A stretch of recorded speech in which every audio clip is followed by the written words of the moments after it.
It's the end of the fall season, and it's time for me to talk about all the shows that I have been watching and all of that fun stuff. And I will admit that I have been slacking this season with the holidays and me just being busy. I actually am very late on a lot of this. I think some shows have even like almost done for the season, and I haven't even started them. So, and actually looking at the list of the shows that I plan on watching, this probably will be a pretty short video, but I'll explain more of that later, thus making this video longer. So I guess I'm defeating what I'm saying here. Anyway, spoiler alert for the shows that I plan on reviewing here. I'm going to do my best to avoid too many major spoilers, but I already know I'm probably going to end up accidentally letting something slip, so let's just go ahead and get a warning out now. Scott Pilgrim takes off. All right, look, I get it. I'm starting off on a weird one here, so let's just go ahead and get that out of the way.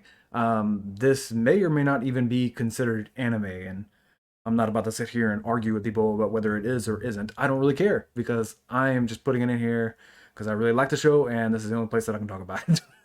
So to start off with, I was a big fan, or I guess I am a big fan of the movie. So going into this, I was pretty excited to begin with, and I gotta say they pretty much met all my expectations.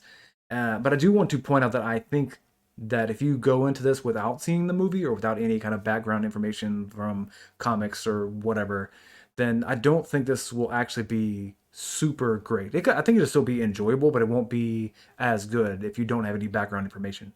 The story itself is a little different than the movie. They actually make reference to the movie a couple of times in like a alternate universe or different timeline kind of way. And I think this is a good way to both connect and disconnect the show from the movie. They're basically saying like, hey, we're similar, but we're also different. One thing I really liked about the show, and this is going to be a little weird, but when I first watched the movie, a lot of the comments I saw talked about how Scott Pilgrim is an asshole. And they touched on it a little bit in the movie, but it really wasn't that apparent. It was apparent enough, but there wasn't a whole lot there. And in this, they kind of like Scott is not even in most of the show, I think. And they really touch on how he treats others. Well, him and Ramona. And I like that it's basically filling in information that I felt like wasn't in the movie. And that honestly that may be why I like this so much or like this show so much. Because I feel like it is giving us more information on the characters that I mean we really didn't get a whole lot of information on during the movie. I like the comic art style and I like the voice actors. They actually got all of the voice actors from the movie to come and do this, which is really cool. But I think at the end of the day, that my big takeaway, the thing that I like the most, is just this helps to explain more, give more details on the characters that I liked, both the good and the bad. And yeah, that's pretty much it. Attack on Titan. All right, I'm going to try to make this short. I've been watching this series since the very beginning, since the first season came out. And I started reading the light novel, I think, when the second season came out. I don't really remember. It's been a very long time. But I am very invested in the series. I've been watching it for a very long time. And overall, I have to say, I'm pretty happy with how everything went. I think the story and the action and everything is absolutely amazing, and I can completely see why so many people love this show and why people think that it is one of the greatest shows anime that has been released in a very long time. And I'm pretty satisfied with the ending. Like I don't think it's perfect or anything, but I also never expected it to be. There was just so much going on. I don't think there was a good way for them to kind of wrap it up in a way that's going to satisfy everybody. I mean, I am satisfied in that I kind of expected the ending that came about. And I don't actually think it's a bad thing for them to not have a perfect ending. Because one thing that I think is good writing is being able to sympathize with the villain. Like if we want to take a counter example to this, the Jesus fuck, I am blanking on this name. My Hero Academia. Jesus, I wow. We take My Hero Academia. The villains in that show are kind of boring, to be honest. They want to destroy the world simply because they want to destroy the world. Like they've kind of had bad experiences in life, and now they're just like, fuck it, we're gonna kill everything and everyone and all of that. And now, I mean, there's no way to really sympathize with that and relate to it. It's just villains that are villains. And that's not necessarily bad in and of itself, but I think it's better to have villains that you can actually connect to and kind of see their causes. And that's what I think Attack on Titan did so well. There were so many different sides at multiple points in the story. I didn't really know who to root for. Like there were some people that I agreed with. I agreed with the plans more than others, and I thought that some plans were just stupid and weren't going to work the way that people thought they were going to work. Again, I'm trying to avoid making this video too long by going into details. But me not being able to decide who was in the right and who was in the wrong, I think is good writing. And that is the kind of story can be, that I can get invested into very easily. And writing a story like that makes it kind of hard to wrap up a good ending, because at the end of the day, who is right and who is wrong is kind of going to be up to the person. Each individual person is going to have their own ideas on what should have happened and what shouldn't have happened. So the way the writer decided to end it is always going to feel wrong to some people. And that's pretty much what it seemed like to me. The one big thing that I didn't like, that I kind of felt was off, and I remember having the exact same thought whenever I was reading the manga, is it kind of felt like Ymir, this is spoilers, I guess, Ymir's reasoning for ending everything and going with this big plan is very vague. Like she saw Mikasa and was just like, they didn't even explain it. Nothing in the anime, nothing in the manga explained any reason why. They just said, hey, oh yeah, it was Mikasa. And what did she do? I don't know. Fucking stop asking. And that felt unsatisfying, I guess. And there's really nothing else that can be said about that. And I think part of that is to make it vague, just so that I don't know. I'm not going to try to make up an excuse for why I think the writer did it, but yeah, I was not happy about that part. Another complaint that I have is that there was just so much time in between each season. And this isn't really an Attack on Titan problem. This is more of an anime problem in general. And there's no real good solution for it besides overworking your employees and overworking all the artists. And there's another show this season that we can talk about that. It's not a good solution. But overall, let me go back to my positives here. Again, this is a great show. I absolutely love the storytelling. I absolutely love the action. It is one of the best, and I would agree with that. I would put it up there near the top. Overall, as a series, it's absolutely amazing. And I don't want to get into too many details, so let me try to sum this up here. I'm happy with how everything went. I very much enjoyed the show, and I'm happy that I got to experience all of it. I don't tend to rewatch a whole lot of shows. It's just not something that interests me all that much. But this is something that I probably will go back and start from the beginning and rewatch everything. Just because I think it would be interesting to see how different the story feels whenever I know the ending. But yeah, good show. Jujutsu Kaisen Season 2. This is technically the second half of the second season.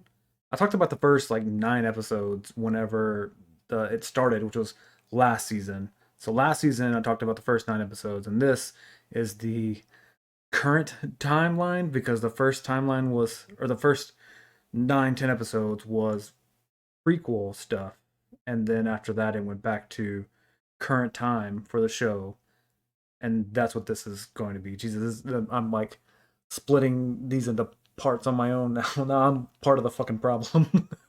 And on that note, if you watched the last review video, you'll remember that I was real fucking confused on the whole villain situation for this part 2, season 2, whatever the fuck was happening. And I am so glad that they cleared that up. I don't want to talk about all the details and stuff that could go into that, because I really don't want to talk all the spoilery stuff that goes with it. I just want to point out real quick that they did actually clear that up, and I'm glad for that. Anyway, let's talk about the second half here. So, in typical Jujutsu Kaisen fashion, the fights were amazing. I mean, that's kind of what everyone always talks about whenever they talk about this show is how great the action is. And admittedly, there were some parts where I wasn't as big of a fan of like the art style or maybe directing. I'm not really sure exactly what my issue was with it, but there's just something I just didn't like as much. And I know that's going to get me crucified, and just go ahead and accept it. It wasn't that I didn't like the fights. I still very much enjoyed all the fights. There's just some parts that I just didn't like as much. And I don't even know if I could like remember exactly where they were. I had to go back and rewatch the whole fucking season so I can remember what parts they were. But not really that important. But I mean, it is kind of important because I know Mappa had a big problem come out with all their overworking their staff. So, and I saw everyone was basically all in on supporting the artist and the designers or uh, well, the animators. That's the word I'm looking for.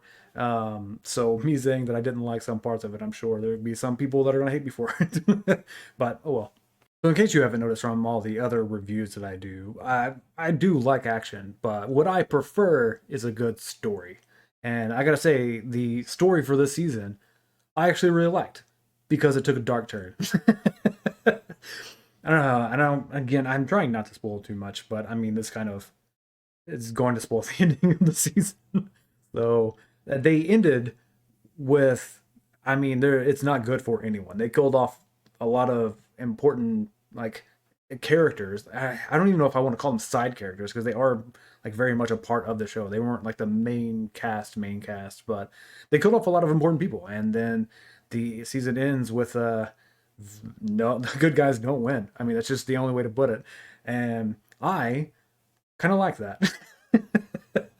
I don't know if that makes me a terrible person or what, but I can go and enjoy a nice little story where good guys win and everything. But I feel like having the bad guy win and doing it well enough for me to still like the story doesn't happen all that often. I'm not saying it doesn't happen or that people don't try to do it, but to do it as well as Jujutsu Kaisen did this season, it just doesn't happen all that often. And what that does is that gets me excited to see the next season, to maybe go start reading the manga. And that's something that I think Jujutsu Kaisen does really well, is it gets you excited for more. So I do hope that Mappa figures out whatever the fuck they're doing over there, because this season was great, and I am looking forward to the next season.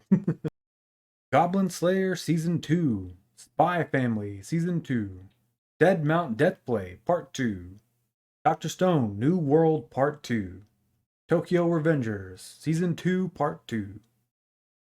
Yes, I am doing all of these at once. Part of the reason why I figured this video is going to be a little short, but let me take a step back and explain why I'm doing this. So my idea when it comes to these reviews is that I want to keep it in short. I don't want to talk about each every single show for like 10 minutes at a time. And maybe it's not a good thing. Maybe I should be talking more about each show. Maybe I shouldn't. I don't know. It's just what I decided to do. So, but in the spirit of honesty, I don't really think I'm all that good at this. I there are shows that I could talk about longer that I feel like I try to summarize and then I don't do very well summarizing. And I think I can work on that just by being better, just getting good, and maybe not putting or not restricting myself so much. And on the flip side of that, there are shows that I really just don't have a whole lot to say about, and that's these shows. And this is my solution to that problem.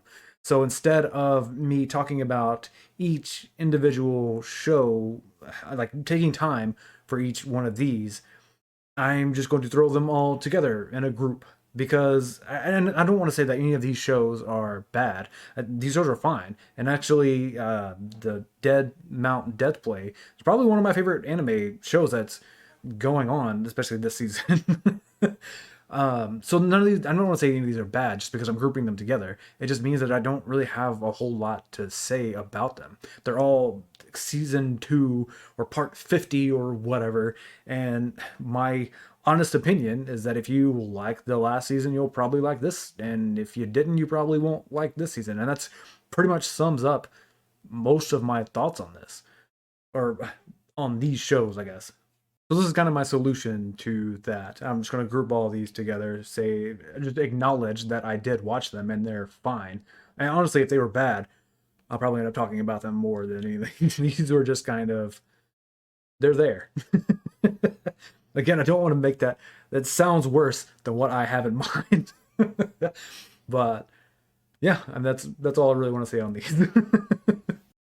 Frieren, Beyond Journey's End. Now, technically, this show isn't done yet, but I've seen enough of it to kind of have enough knowledge to make my opinion on this. And it is going to be my hot take of the season, I guess. Because looking at everyone else's opinion, everyone else loved this show, and I thought that it was mid. Hold on, let me explain. Overall, I like the idea of the show. I like where they could have gone with it, but I hate the way the story was told. I hate the execution because half of the story, it felt like, was told through flashbacks. And I just have this, and I realize this is not what happened for this show, but there's so many times where I see an anime where they will write themselves into a corner and have no good way to get out. So what they do is they're just throwing a random flashback. Oh, this is why the character has this get out of jail free card that he just now remembered. Oh, it's because this flashback that we just threw in there. And again, I realize that's not what happened for this show, but that idea and that way of telling a story kind of irks me, and I'm not a huge fan of it. Let me use another anime as an example here. To Your Eternity is a similar anime in very loose terms. The main character is immortal, and we watch him make friends throughout his life and grow as a person and grow his abilities. And that's kind of the big difference between that show and Frieren, is seeing everything happen. We in To Your Eternity, we see him meet people. We see him grow the friendships over time, and we see the effects of that happening.